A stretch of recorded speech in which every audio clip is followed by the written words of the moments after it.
அன்பு வணக்கங்கள். பாரத மாதா நற்பணி அறக்கட்டளை சார்பில் பல்வேறு விஷயங்கள் எவ்வளவோ செஞ்சாலும் சில விஷயங்கள் இதயத்தால் ஈர்க்கப்பட்டு மன மகிழ்ச்சியை உண்டு பண்ணும். அப்படி ஒரு மன மகிழ்ச்சியான ஒரு வீட்டுக்கு தான் இங்கே வந்திருக்கிறோம். நம்ம அக்கா பேர் ஜாஸ்மிக் பவன் அக்கா. மிகப்பெரிய ஒரு இரும்பு மனுஷி, மிகப்பெரிய போராட்ட உள்ளம் கொண்டவர். அண்ணா பேர் என்னக்கா? அப்துல்லா அண்ணா அவர்கள். ஏன்னா இந்த அக்கா எப்படி அறிமுகம்னா, ஒரு முகநூல் வலைதளம் மூலியமாக தான் அறிமுகம். எப்படின்னா, ஒரு அண்ணாவுக்கு ஒரு சுகர் பேஷண்ட் பாதிக்கப்பட்டு அண்ணாவுக்கு ஒரு காலை எடுத்துட்டாங்க. அந்த காலை எடுத்துகிட்டு அந்த காலில் போராட முடியாமல் அவர் ஹோட்டலில் வேலை செய்கிறவர். அவருக்காக உதவி கேட்டு வந்தப்போ பல்வேறு உதவிகள் செஞ்சோம்.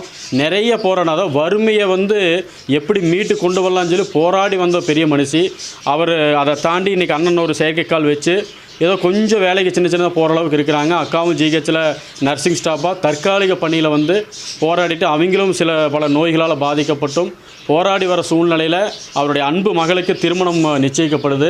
அந்த திருமணத்தையும் அந்த அன்பு உள்ளத்தோடு இந்த குடும்ப சூழ்நிலையோடு ஏற்றுக்கொள்ளக்கூடிய நல்ல மாப்பிள்ளை கிடைத்திருக்கிறாங்க. அந்த கல்யாணத்தை எடுத்து நடத்துவதற்கு சிரமம் என்ற சூழ்நிலையில் பாரத மாதா நற்பணி அறக்கட்டளை அணுகிய போது நாங்கள் ஒரு சகோதரனாக, இது எங்கள் குடும்ப விழா, அவர்கள் எங்களோட அன்பு சகோதரி, அவர்களுக்கு எங்களுடைய பங்களிப்பாக இந்த கல்யாண செலவுக்கு ஒரு 5000 ரூபாய் நாங்கள் கொடுத்துட்டோம். அதுபோக நல்ல உள்ளங்கள் மூலியமாக இந்த லெஹங்கா ப்ளஸ் திருமண பட்டு புடவை கொடுத்துருக்குறாங்க. இது எல்லாமே ஒரு சில சின்ன சின்ன உதவிகள் தான். ஏன்னா இன்றைக்கி இருக்கிற போராட்ட காலத்தில் ஒரு கல்யாணம் செய்வது எவ்வளோ சிரமம்னு தெரியும்.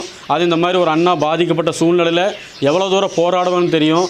உண்மையாலுமே இந்த காணொளி பார்க்குற இதயங்கள் எல்லாருமே நீங்கள் உங்களால் முடிந்த நல்ல நல்ல உதவிகளை செய்யணும்.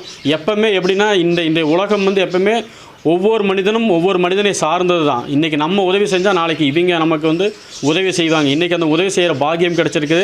நாளைக்கு இந்த சகோதரி எங்களுக்கு உதவிகள் செய்வாங்க. இவர்கள் திருமணம் நல்ல முறையில் நடந்து மக்கள் பேறுகள் நல்ல பெற்று 16 செல்வங்களும் பெற்று பெருவாழ்வு வாழ்ந்திட எங்களது பாரத மாதா நற்பணி. எனக்கு கௌரி சங்கர் அண்ணா முகநூலில் தான் பழக்கமானாங்க. நான் அவங்களோட நிறைய சேவைகளை பார்த்துருக்கேன். முகநூலில் பார்த்து திடீர்னு ஒரு நாள் உதவி கேட்டப்போ நான் எங்கள் கனவும் போயிருந்தோம். சுதந்திர தினம் அன்றைக்கின்னு போயிருந்தோம். அந்த டயத்தில் பார்த்திங்கன்னா அவ்வளோ கூட்டங்கள்லேயும் அவ்வளோ ஜனங்கள்லேயும் எந்த ஒரு பெருமை இது இல்லாமல், ஒரு பந்தா பரபரப்பு இல்லாமல் நீட்டாக எங்களை ஆட்டோ புக் பண்ணி கூட்டிகிட்டு எல்லாமே உதவிகள், நலத்திட்ட உதவி செய்தாங்க, பண உதவி செய்தாங்க. அதே ஆட்டோவில் புக் பண்ணி எங்களை திரும்ப வீட்டுக்கு பத்திரமா அனுப்புனாங்க. அவங்க எப்போ நலத்திட்ட உதவிகள் பண்ணாலுமே எனக்கு எப்போவுமே இன்ஃபார்ம் பண்ணுவாங்க. அது எந்த நலத்திட்ட உதவியாக இருந்தாலும் சரி, அதில் எங்களுக்கு ஒரு பங்களிப்பு இருக்குது. அதனால் நாங்கள் கூட பிறந்த சகோதரனை தான் நினைக்கிறோம். வேற்று மனசாக நாங்கள் நினைக்கவே இல்லை. மதம்தான் வேறு, மனசு ஒன்று தான். என் பிள்ளைக்கு கல்யாணம் நான் நேற்று போய் சொன்னேன். அக்கா இருந்தாங்க, அண்ணா இருந்தாங்க, டீ போட்டு கொடுத்தாங்க, சாப்பிட்டோம். எங்களுக்கு விட வர்றதுக்கே மனசு இல்லாமல் ரொம்ப இதாக சொல்லிட்டு தான் வந்தோம். இது உங்கள் வீட்டு பிள்ளை கல்யாணம், மருமக கல்யாணம், அதனால் கண்டிப்பாக வரணும் அப்படின்னு சொல்லிட்டு தான் வந்திருக்கோம்.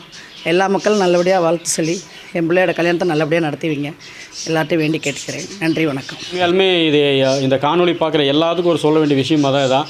எத்தனையோ செலவு நமக்காக நம்ம குடும்பத்துக்காக செய்யும்போது நம்மளுடைய பிள்ளைகள் நம்மளுடைய வாழ்வாதாரம் மலர்வதற்கு சின்ன சின்ன ஒரு புன்னகை, சின்ன சின்ன ஒரு அன்பையாவது விதைப்போம். நீங்கள் செய்கிற சின்ன உதவி பெரிய மாற்றத்தை உண்டு பண்ணும். எங்களுடைய பிள்ளையினுடைய வாழ்வு மலரட்டும். அவர்கள் இந்த இந்திய தேசத்துக்கு பல்வேறு வகையான சமுதாய பணிகளை செய்யட்டும். அந்த திருமண வாழ்க்கை தொடர உங்களுடைய பங்களிப்பை வேண்டுகிறது பாரத மாதா நற்பணி அறக்கட்டளை.